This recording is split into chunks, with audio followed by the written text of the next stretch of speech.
Screwtape Letters. What would it be called? An epilogue? No, that comes first, right? Well, there's this little bit where sometime later, after the war, Screwtape, long after the war I'd imagine, Screwtape is giving a commencement speech of sorts. It says, "The scene is in hell at the annual dinner of the Tempters Training College for Young Devils. The principal, Dr. Slubgob, has just proposed the health of the guests. Screwtape, a very experienced devil who is the guest of honor, rises to reply." And boy does he. So I can't imagine how long this is going to take me.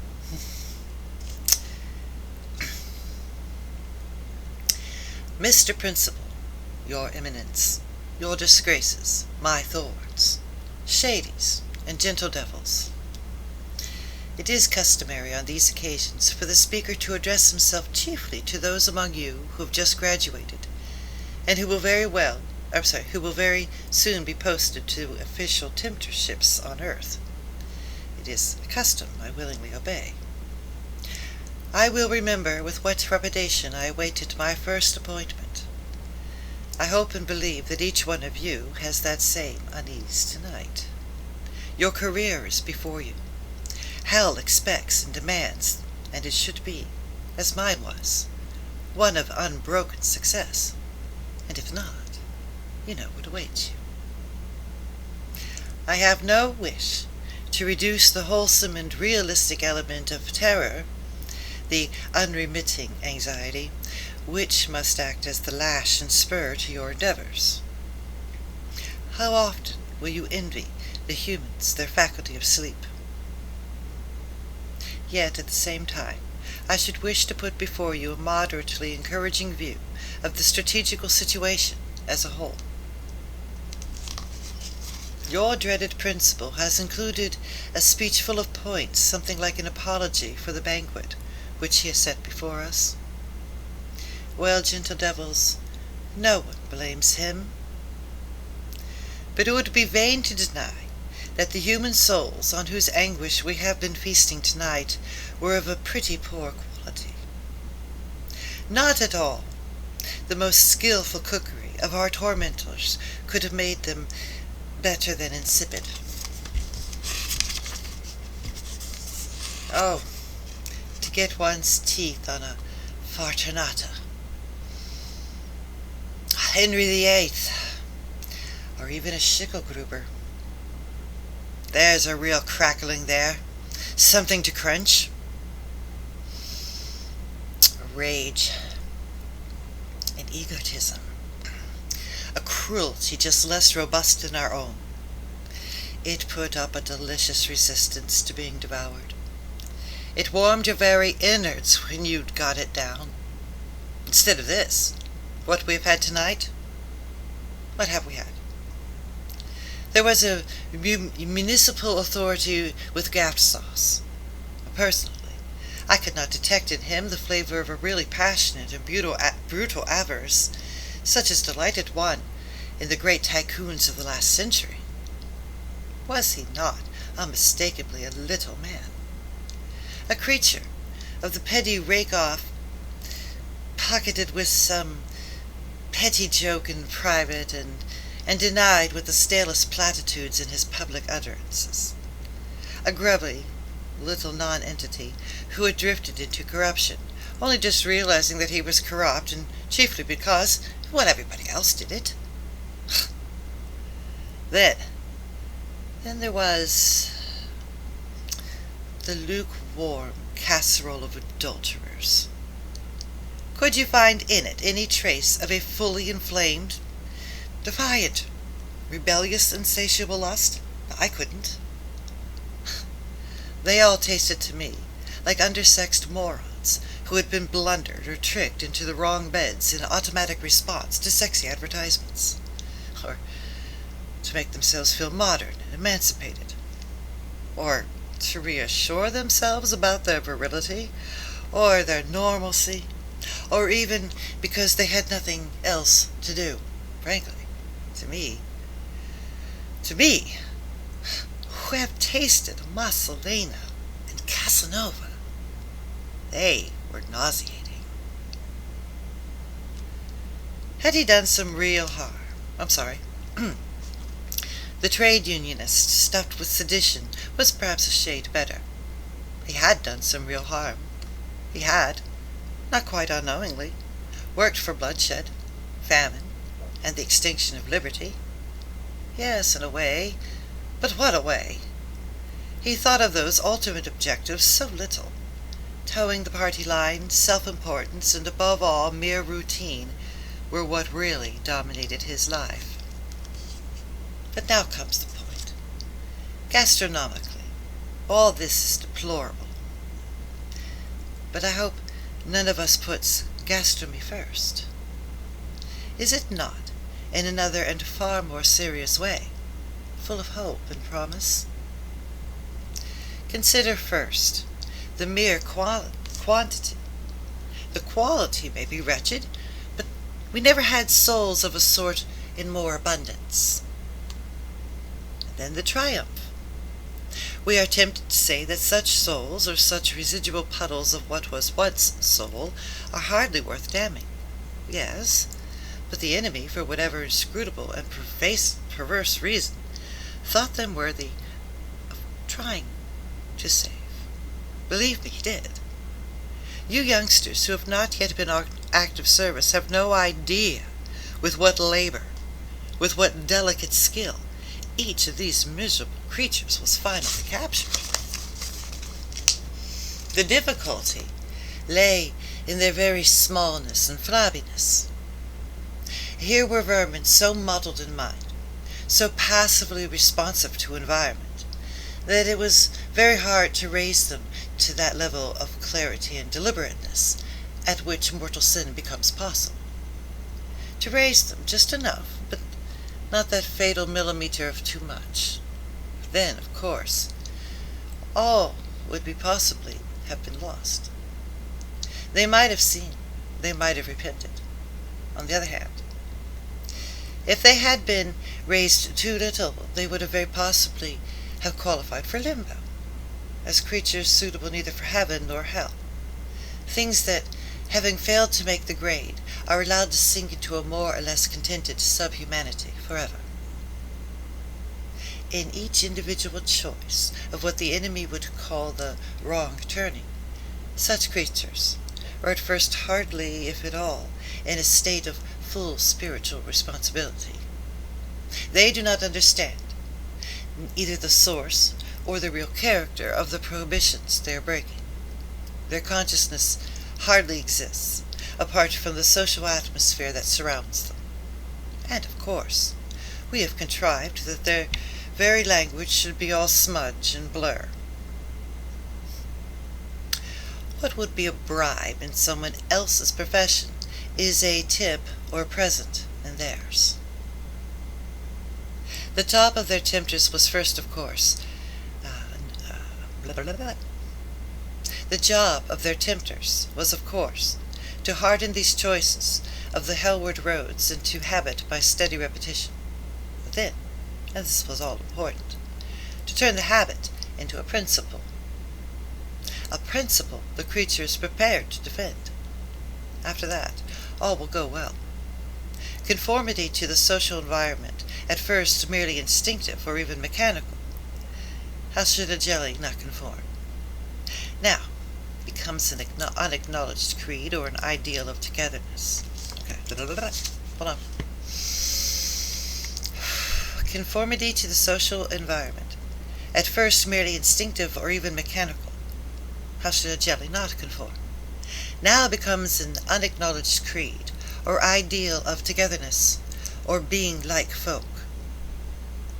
Mere ignorance of the law they break now turns into a vague theory about it.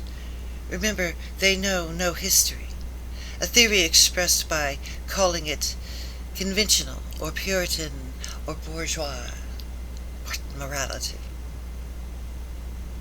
Thus, gradually there comes to exist, at the center of the creature, a hard, tight, settled core of resolution to go on being what it is, and even to resist moods that might tend to alter it. It is a very small core, not at all reflective. They are too ignorant, nor defiant. Their emotional and imaginative poverty excludes that. Almost in its own way, prim and demure, like a pebble, or a very young cancer.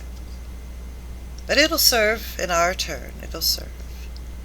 Here at last is a real and deliberate, though not fully articulate, rejection of what the enemy calls grace. These, then, are two very welcome phenomena. First, the abundance of our captures. However tasteless our fare, we are in no danger of famine. And, secondly, the triumph, the skill of our tempters has never stood higher. But the third moral, which I have not yet drawn, is the most important of all. The sort of souls on whose despair and ruin we have, well, I won't say feasted, but at any rate subsisted tonight, are increasing in numbers and continue to increase. Our advices from lower command assure us that this is so. Our directives warn us to orient all our tactics in view of this situation. The great sinners, those in whom vivid and genial passions have been pushed beyond the bounds, and in whom an immense concentration of will has been devoted to objects which the enemy abhors, will not disappear. But they will grow rarer. Our catches will be even more numerous, but they will consist increasingly of trash, which should, once we have thrown to Cerebius and to the hellhounds, as unfit for diabolical consumption. And there are two things I want you to understand about this. First, that however depressing it may seem, it is really a change for the better. And secondly, I would draw your attention to the means by which it has been brought about. It is a change for the better. The great and toothsome sinners are made out of the very same material as those horrible phenomenon of the great saints. The virtual disappearance of such material may mean insipid meals for us, but is it not utter frustration and famine for the enemy? He did not create the humans. What? He did not create the humans. He did not become one of them and die among them by torture in order to produce candidates for limbo, failed humans. He wanted to make saints, gods, things like himself. His dullness of your present fare, not a very small price to pay for the delicious knowledge that his whole great experiment is petering out. But not only that, as the great sinners grow fewer, and the majority lose all individuality, the great sinners become far more effective agents for us. Every dictator, or even demagogue, almost every film star or croner, can now draw tens of thousands of human sheep with him. They give themselves, what there is of them, to him, and him to us. There may come a time when we shall have no need to bother about individual temptation at all, except for the few. Catch the bellwether, and his whole flock comes after him. But do you realize how we could have succeeded in reducing so many of the human race to the level of ciphers? This has not come about by accident. It has been our answer, and a magnificent answer it is, to one of the most serious challenges we have ever had to face. Let me recall to your minds what the human situation was in the latter half of the 19th century, the period at which I ceased to be a practicing tempter and was rewarded with an administrative post. The great movement toward liberty and equality among men had by then borne solid fruits and grown mature. Slavery had been abolished. The American War of Independence had been won. The French Revolution had succeeded. Religious tolerance was almost everywhere on the increase.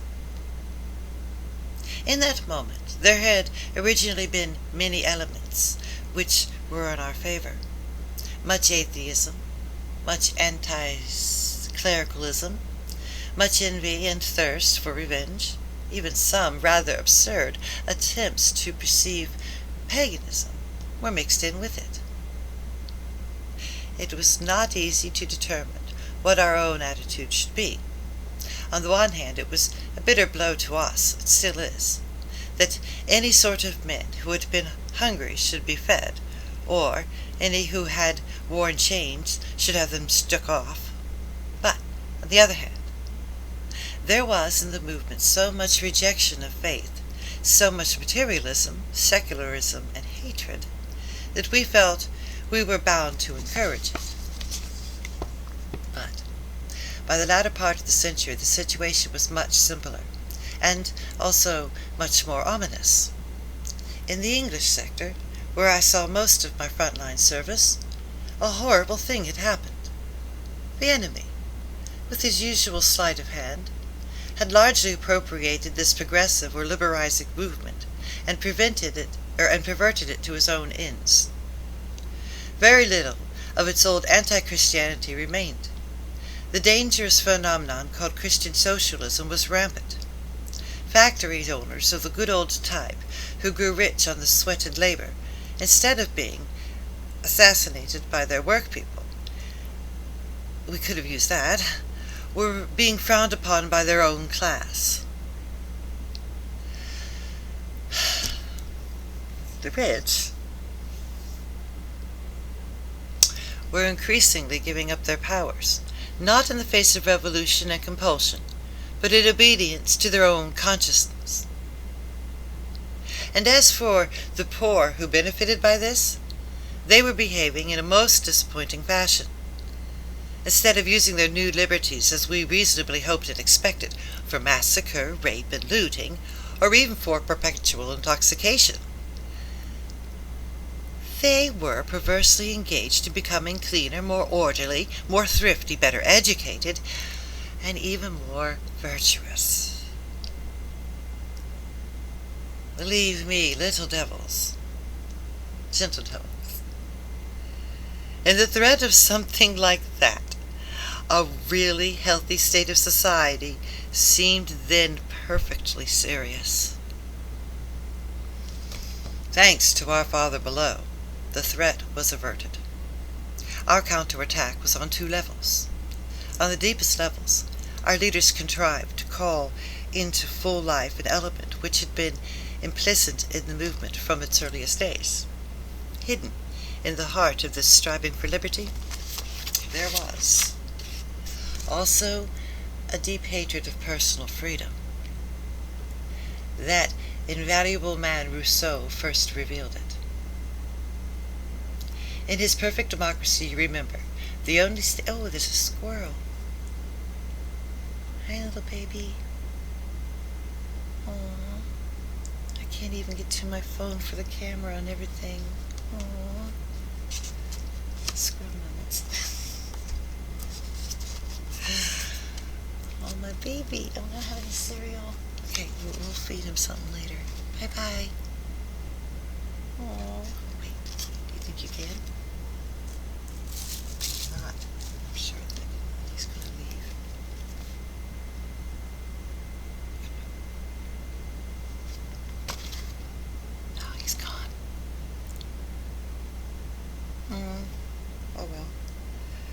guys. Well, you missed that, didn't you?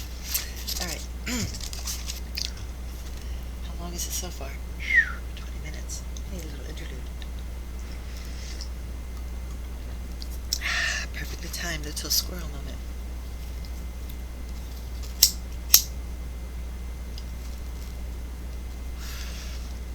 Perfectly balanced society? What? Oh, impossible.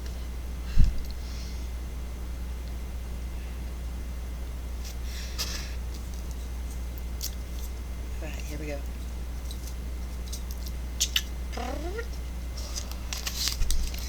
That invaluable man Rousseau first revealed it. In his Perfect Democracy, you remember, only the state religion is permitted, slavery is restored, and the individual is told that he really willed, though he didn't know it, whatever the government tells him to do. From that starting point, via Hegel, another indispensable propagandist on our side, we easily contrived both the Nazi and the communist state. Even in England, we were pretty successful. I heard the other day that in that country a man could not, without a permit, cut down his own tree with his own axe, and make it into planks with his own saw, and use the planks to build a tool shed in his own garden. Such was our counterattack on one level. You, who are mere beginners, will not be entrusted with work of that kind. You will be attached to tempters, as tempters to private persons. Against them or through them, our counterattacks take a different form. Democracy is the word with which you must lead them by the nose. The good work, which our philosophical experts have already done in the corruption of the human language, makes it unnecessary to warn you that they should never be allowed to give this word a clear and definable meaning. They won't. It will never occur to them that democracy is properly the name of a political system, even a system of voting, and this has only the most remote and tenuous connection with what you are trying to sell them. Nor, of course, must they ever be allowed to raise Aristotle's question, whether democratic behavior means behavior that democracies like, or the behavior that will preserve a democracy. For if they did, it could hardly fail to occur to them that these need not be the same. You are to use the word purely as an incantation, if you like, purely for its selling power. It is a name they venerate, and of course it is connected with the political ideal that men should be equally treated. You then make a stealthy transition in their minds from this political ideal to a factual belief that men are equal, especially the man you're working on.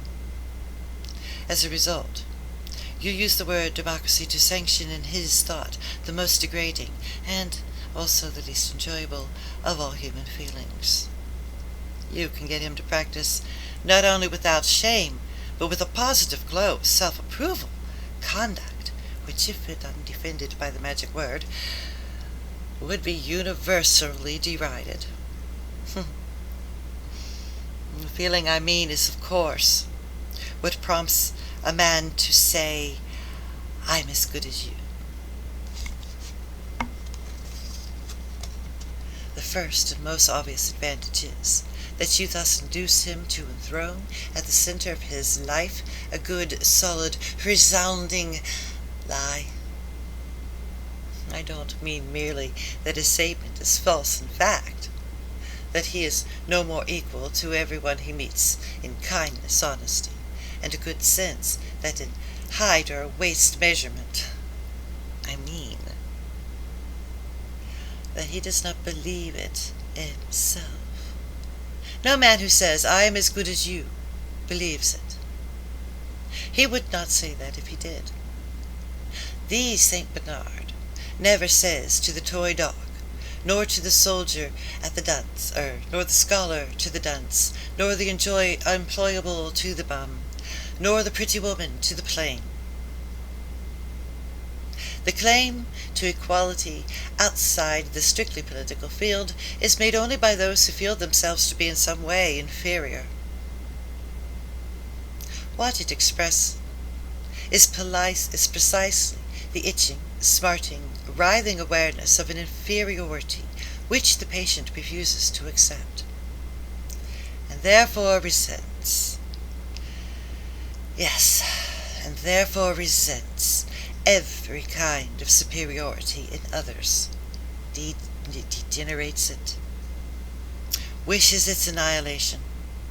Presently, he suspects every mere difference of being a claim to superiority. No one must be different from himself in voice, clothing, manners, recreations, choice of food. Here is someone who speaks English rather more clearly and euphemistically than I. It must be a vile upstage, a la-di-da affectation. Here's a fellow who says he doesn't like hot dogs, thinks himself too good for them, no doubt. Ah, here's a man who hasn't turned on the jukebox. He's one of those goddamned highbrows, and he's doing it to show off. As if they were honest to God, all right Joes. They'd be like me. As if they have no business to be different. It's undemocratic. And now, this useful phenomenon in itself is by no means new. Under the name of envy, it has been known to the humans for thousands of years. But hitherto, they have always regarded it as the most odious, and also the most comical of vices. Those who are aware of feeling it, feel it with shame. Those who are not, give it no quarter in others. No keeping up, young gentle devils. I warned you. The delightful novelty of the present situation is that you can sanction, make it respectable, and even laudable, by the incantatory use of the word democratic. Under the influence of this incantation, those who are in any or every way inferior can labor more wholeheartedly and successfully than ever before to pull down everyone else to their own level. But that is not all. Under the same influence, those who come or could come nearer to a full humanity actually draw back from it, for fear of being undemocratic. I am credibly informed that young humans now sometimes suppress an insipid taste for classical music or good literature because it might prevent their being like folks. The people who would really wish to be and are offended by the grace which would enable them to be honest, chaste, or temperate refuse it. To accept that might make them different, might offend against the way of life, take them out of the togetherness, impair their integration with the group. They might, horror of horrors, become individuals.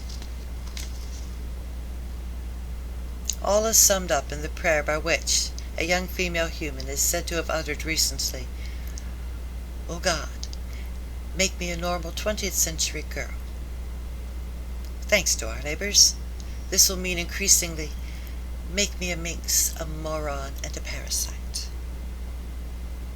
Meanwhile, as a delightful byproduct, the fewer every day, who will not be made normal and regular and like folks, and integrated increasingly tend to become in reality the prigs and the cranks and the rabble, would in any case have believed them to be. What? Okay. For suspicion often creates what it suspects. Meaning, like, since However I do, the neighbors are going to think me a witch or a communist agent. I might as well be hanged for a sheep as a lamb, might as well be one in reality. As a result, we have now an intelligentsia which, though very small, is very useful to the cause of hell. But that is a mere byproduct. What I want to fix your attention on is the vast overall movements toward the discrediting and finally the elimination of every kind of human excellence, moral, cultural, social, or intellectual. And it is not pretty to notice how democracy, in the incantatory sense, is now doing for us the work that was once done by most ancient dictatorships, and by the same methods. Do you remember how one of the Greek dictators, they call them tyrants then, sent an envoy to another dictator to ask his advice about the principles of government? The second dictator led the envoy into a field of grain where he nicked off with his cane at the top of a very stalk that arose an inch or so above the general level. The moral was plain. Allow no preeminence among your subjects. Let no man live who is wiser or better, or more famous, or even handsomer than the mass. Cut them all down to a level. All slaves, all slavers, all nobodies, all equals. Thus tyrants could practice, in a sense, democracy. Now, democracy can do the same work without any tyranny other than her own. No one need now to go through the field with a cane. All the little stalks will now of themselves bite the tops off the big stalks. The big ones are beginning to bite off their own in their desire to be like stalks. I have said that to secure the damnation of these little souls, these creatures that have almost ceased to be individual, is a laborious and tricky work.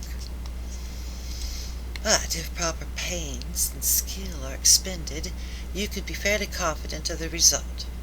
The great sinners seem easier to catch, but then they are incalculable. After you have played them for 70 years, the enemy may snatch them from your very claws in the 71st year. They are creatures capable, you see, of real repentance. They are conscious of real guilt. They are, if things take the wrong turn, as ready to defy the social pressures around them for the enemy's sake as they were to defy them for ours. It is in some ways more troublesome to track and swat an evasive wasp than to shoot at close range a wild elephant. The elephant is more troublesome if you miss. My own experience, as I have said, was mainly on the English sector, and I still get more news from it than any other. But it may be that what I am now going to say will not apply so fully to the sectors in which some of you may be operating. But you can make the necessary adjustments when you get there. Some application of it will most certainly have. If it has too little, you must labor to make the country you are dealing with more like what England already is.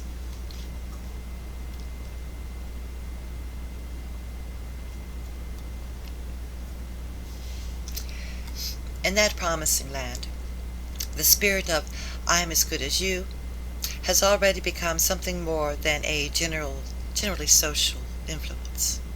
It begins to work itself into their education system.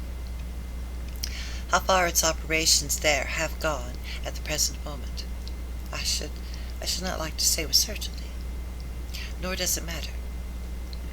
Once you have grasped the tendency, you can easily predict its future developments, especially as we ourselves will play our part in the developing. The basic principle of the new education is that is to be that dunces and idlers must not be made to feel inferior to intelligent and industrious pupils. That would be undemocratic. these differences between pupils, for they are obviously and nakedly individual differences, must be disguised. This can be done on various levels. At universities, examiners must be framed so that nearly all the students get good marks. That's how the examinations. Entrance examinations must be framed so that all or nearly all citizens can go to universities, whether they have any power or wish to profit by higher education or not. At schools, children who are too stupid or lazy to learn languages and mathematics and elementary science can be set to doing the things that children used to do in their spare time. Let them, for example, make mud pies. We call it modeling. But all the time there must be no faintest hint that they are inferior to the children who are at work. Whatever nonsense they're engaged in must have, and I believe the English have already started to use the phrase, parity of esteem. Even in more drastic scheme, it's not impossible. Children who are fit to succeed to a higher class may be artificially kept back, because others would get a trauma. Beelzebub, what a useful word, by being left behind. The bright pupil thus remains democratically fettered to his own age group throughout his school career, and a boy who could be capable of tackling Aeschylus or Dante sits listening to his jovial attempts to spell out "a cat sat on a mat." In a word, we may reasonably hope for the virtual abolition of education when I am as good as you has fully had its way. All incentives to learn and all penalties for not learning will vanish. The few who might want to learn will be prevented. Who are they to overtop their fellows? And anyway, the teachers, or should I say nurses, will be far too busy reassuring the dunces and patting them on the back to waste any time on real teaching. We shall no longer have to plan and toil to spread imperturbable conceit and incurable ignorance among them. The little vermin themselves will do it for us. Of course, this would not follow unless all education became state education, but it will. That is part of the same movement. Penial taxes, designed for that purpose, are liquidated. God damn it, shut the fuck up.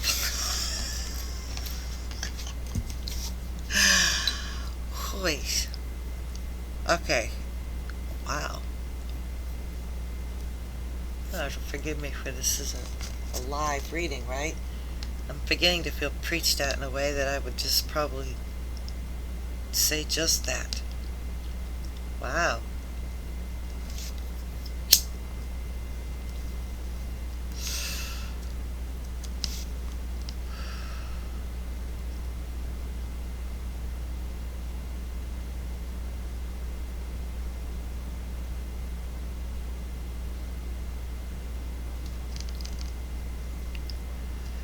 It would be idle to ask of such a creature whether by want it meant need or like.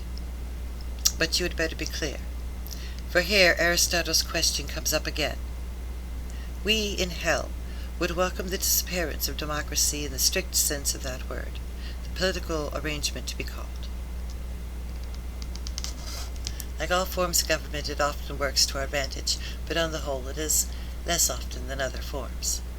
We must realize that democracy in the diabolical sense is the finest instrument we could possibly have for expediting spiritual or political democracies from the face of the earth. Blah-de-blah-de-boom-de-boom. We already understand we're well into this. You saw it, and there it came, and I don't want to talk about it no more. Dang it. You're going to get me banned from YouTube, because I'm talking about shit like it's like fucking real news. What else you guys say to these tipsters, man? Because we're just gonna edit this shit right on out. Edit. But now, for the pleasant part of my duty. It falls to my lot to propose on behalf of all... Oh my heavens.